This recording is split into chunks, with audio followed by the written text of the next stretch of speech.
I'm Lorraine, 32, sitting at my parents' table under a chandelier that sparkles like it's trying too hard.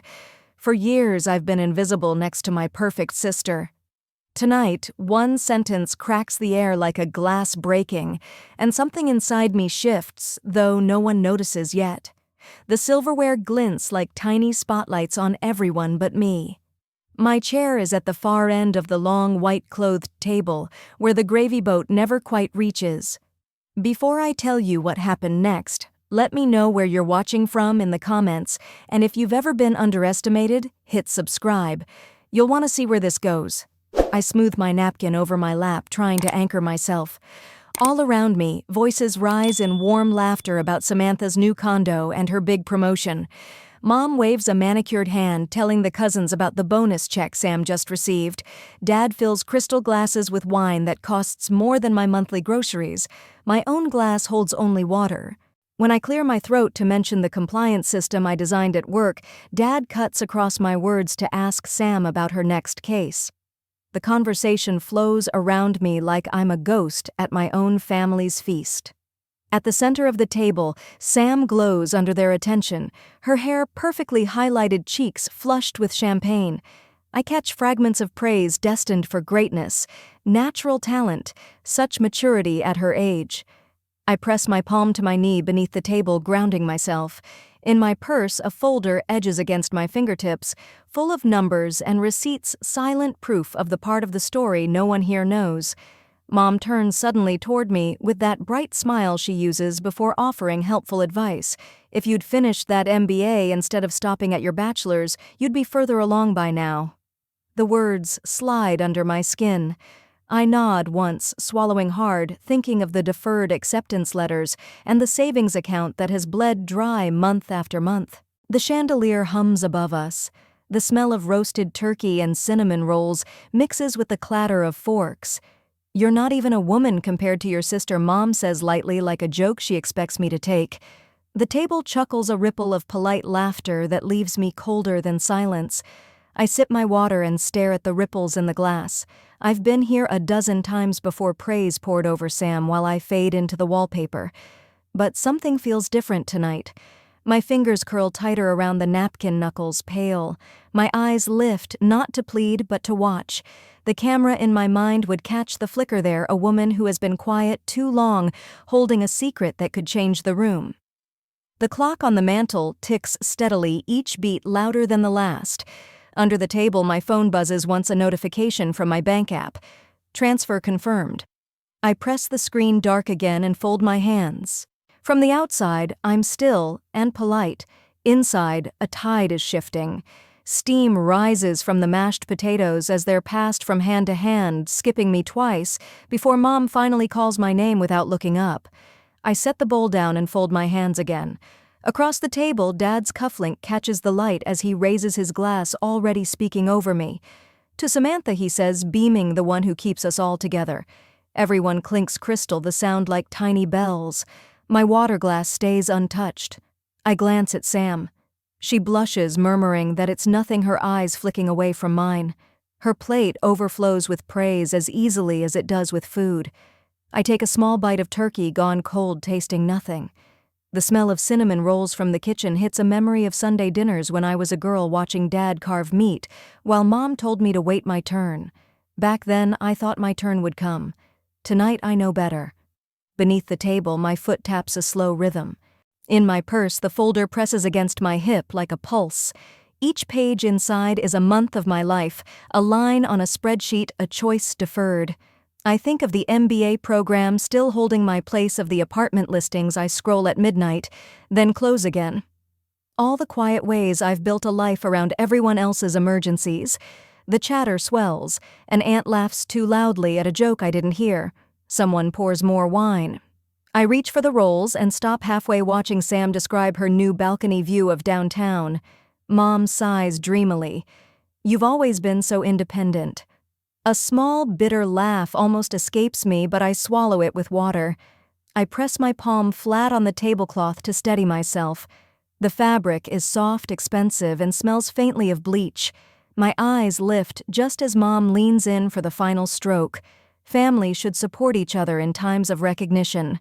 Her words land lightly, but carry the weight of years. Around me, people nod in agreement. I feel the tick of the clock on the mantel, each beat like a countdown. I straighten in my chair, smoothing my napkin one last time. From the outside, nothing has changed. Polite smile still hands steady breathing. Inside, a seam has begun to tear. The folder waits. My eyes hold on Mom's face a moment longer, memorizing the curve of her smile, the certainty of her story. They don't know yet, but I'm not the same Lorraine who sat down at this table an hour ago. The clinking of silverware grows louder as the dinner moves on, like a chorus covering every small sound I make. Dad launches into a story about Sam negotiating a deal at her firm, each detail polished until it gleams. She's the backbone of this family, he says, his voice rich with pride. Laughter and nods ripple down the table. I sip water, feeling the cold slide down my throat. It's been this way for years. Sam's triumphs turned into family folklore while my quiet sacrifices vanish between courses. Mom refills Sam's glass before hers is even empty, leaning close to whisper something that makes her smile. The serving dishes circle but pause before reaching me, as if my presence is optional. An uncle I barely know asks Sam about her latest vacation, ignoring me entirely, though I sat 2 seats away. Their world spins around her like a spotlight on a stage, leaving me in the shadows. I reach for my purse and stop halfway, fingers brushing the zipper. Not yet. The folder inside is heavier now, not from paper, but from meaning. My pulse keeps time with the mantel clock. I remind myself of every transfer, every bill paid, every night I stared at a glowing screen to move money I hadn't saved for myself. My chest rises and falls once, twice. I set my hand back on the table. Dad lifts his fork for another toast. "Here's to the daughter who showed us what real womanhood looks like," he declares. His eyes slide past me as though I were part of the wallpaper. A soft gasp escapes someone down the table. Sam glances at me, her smile wavering just a little. I hold her gaze until she looks away. My napkin twists in my lap, a small white rope. I think of Jessica's voice on the phone earlier this week telling me to breathe, to hold steady. You don't have to prove anything, she'd said. But here in this room, thick with expensive perfume and borrowed pride, proving feels inevitable. Mom catches my eye and offers a brittle smile, the kind that warns me to behave. Around us, candles flicker, throwing shadows against the walls like long-reaching fingers. The smell of rosemary drifts up from the roast. It used to comfort me. Now it just marks time. I shift slightly in my chair. Sam is talking again, telling a story about how hard it was to balance her mortgage and career. People murmur admiration. My jaw tightens. Even her fiction echoes my reality. I fold my hands, feeling the faint tremor in my fingers subside. Not yet, I tell myself again. Soon. A cousin raises her glass toward Sam, offering a little speech about family values and selfless dedication. The words hang in the air like perfume sprayed too thick. I sit still, back straight, palms flat on my thighs to keep from trembling. My water glass leaves a perfect ring on the white linen. Each time I set it down, a quiet mark of my presence no one acknowledges. Mom's eyes sweep the table, landing on me just long enough to measure my expression. She begins another story, this one about how Sam saved the family home. The lie floats easily from her lips, practiced and smooth, and guests nod as if they've heard gospel. The chandelier glints off crystal stems. A waiter from the catering company refills glasses without looking at me. Sam glances at me again, her smile stiffening, and I sense the first crack in the facade. She knows at least partly. She knows my hand was the one moving money month after month. Her fingers worry the edge of her napkin, now twisting it into a thin rope just as mine had. The subtle mirror of our gestures makes my stomach tighten. Jessica's voice echoes in my memory. Stay calm, Lorraine. Your power is in the reveal, not the reaction. I roll my shoulders back, taking in a slow breath. The smells of butter and herbs no longer mask the bitterness in the room. Someone drops a spoon. The metallic clatter draws a few startled glances, but conversation resumes louder than before, as if to drown something out. Dad lifts his glass again, ready to crown Sam with another toast. To the woman who shows us all what family means, he proclaims. Applause breaks out scattered but eager. I trace the rim of my plate with one finger steady and deliberate. Around the edges of the tablecloth, candlelight flickers against silver cutlery like small warning sparks. Aunt Martha leans toward another guest and whispers, but her eyes flick to me. The whispering travels like a current. I imagine the folder waiting at my side, thick with dates and numbers, my unspoken testimony. My pulse slows. I don't need to raise my voice. The room will do it for me once the truth lands. I let my gaze travel from face to face, memorizing each look of pride, each blind nod. Soon, the pattern will break. Soon, the spotlight will shift. The applause for Sam's toast fades into a hush as I stand chair legs scraping softly against the polished floor. My napkin slips from my lap, a pale flag falling to the carpet. I reach for the folder at my side with a motion as calm as setting down a teacup. May I add something to the presentation? My voice carries just enough to touch every corner of the room. A murmur moves through the guests. Dad's smile twitches, but he nods, certain he controls the stage. I cross to the projector, my heels tapping a steady rhythm. The slideshow freezes mid-photo, Sam at a charity gala, her arm around Mom. With a click, my own title slide appears. 48 months, $97,000. Lorraine. Gasps flutter like startled birds. Mom sets her glass down too hard. A bead of champagne leaps over the rim. "What is this?" she asks, her voice a brittle thread. The truth, I say, simply clicking again. Rows of dates and amounts fill the screen, account numbers partially hidden but unmistakable. Each line an unspoken night I paid their bills instead of my own. Mortgage payments, property taxes, insurance premiums, I read my tone even. Someone's fork clinks against a plate, then stills. Sam's eyes widen as she scans the figures. Her mouth opens, but no sound comes. Mom takes a step toward me. "This isn't appropriate dinner conversation," she says sharply. "Neither is lying to your entire social circle," I reply without raising my voice. Another click and large text messages bloom across the wall. "Please for help, promises to repay just this once," scrawled in bubble after bubble. Murmurs ripple, chairs shift. Aunt Martha covers her mouth with her hand. Uncle Pete looks down at his plate. Dad leans forward, his face flushed. "You're publicly humiliating us," he hisses. "If the truth embarrasses you, that's not my fault." I answer, eyes steady. The next slide contrasts their business expense reports with credit card statements, golf club memberships, weekend getaways, restaurant bills larger than my monthly groceries. Sam presses a hand to her forehead as if steadying herself. She's seeing it too, the role she played without knowing the story, spun at her expense as well as mine. I keep clicking, each image a stone laid into a new path. Receipts, transfers. The banner photo with bold letters congratulating Sam. Across it in my own slide, a single caption, "Paid by Lorraine." The room has gone utterly still, as if even the candles are holding their breath. No one moves. The only sound is the projector's quiet hum and the faint clink of ice melting in a glass. I let the silence stretch not as punishment but as proof. $97,000, I say softly. 4 years, my down payment, my MBA, my future. Aunt Judith rises from her seat by the fireplace.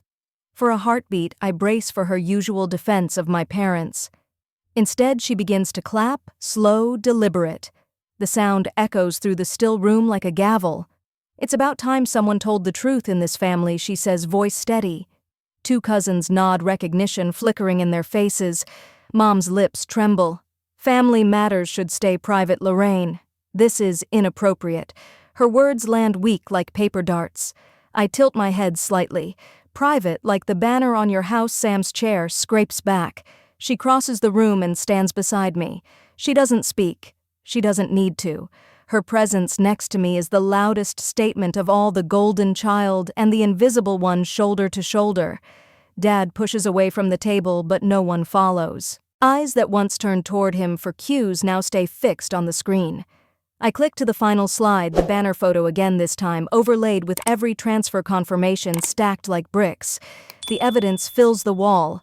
The room breathes as one, a collective intake of shock. I don't raise my voice. I don't ask for apology. I simply shut my laptop and gather my folder, the flash drive already in my pocket. Around me, the guests murmur, some whispering my name, others staring at my parents. Sam's hand brushes mine briefly, a silent promise.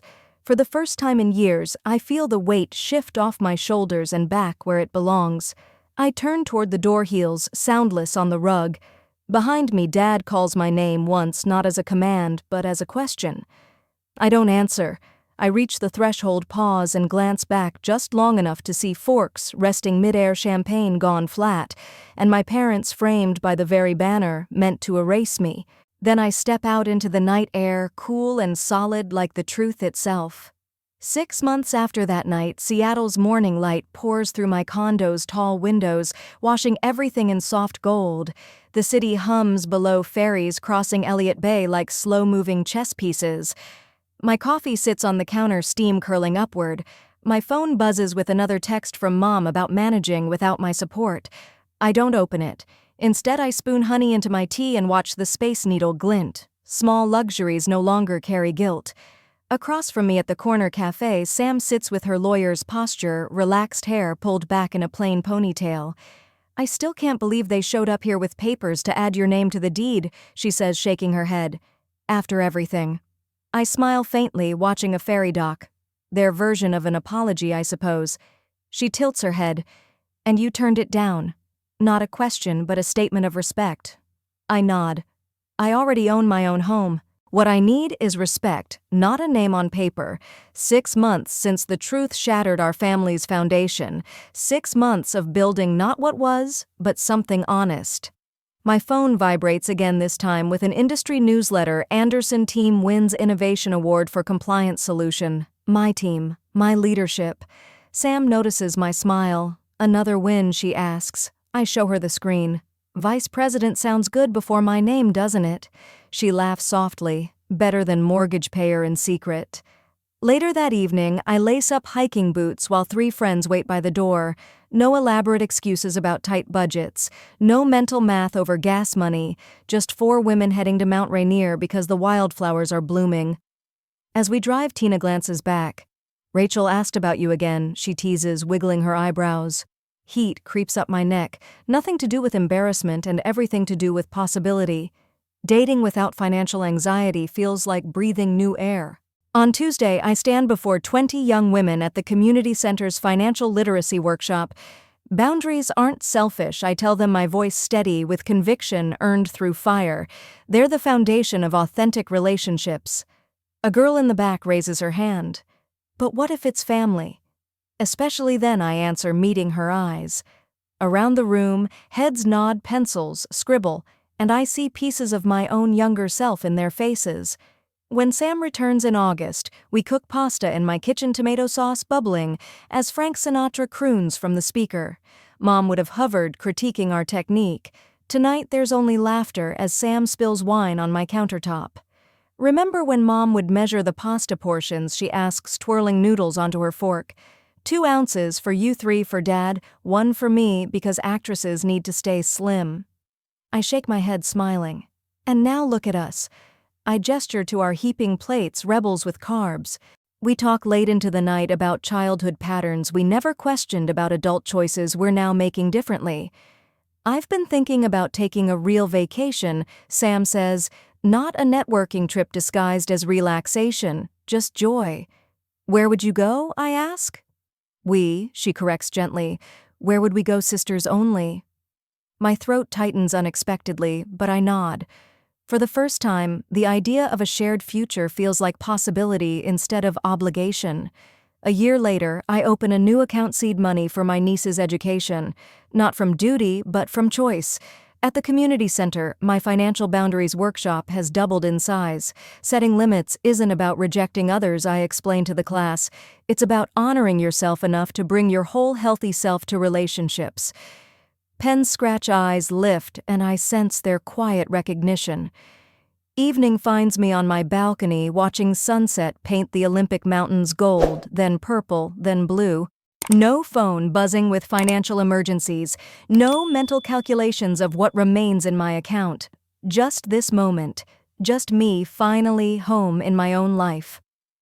The city stretches before me, alive and unclaimed, and somewhere below a fairy horn echoes a low, steady note carrying across the water. I breathe it in steady and free. The door to the past closed quietly, not slammed, and the echo was a kind of freedom. In the stillness, Lorraine's steady breath became louder than any applause. Sometimes the bravest act isn't confrontation, but choosing where your life begins again, and letting dignity not debt be the legacy you carry forward.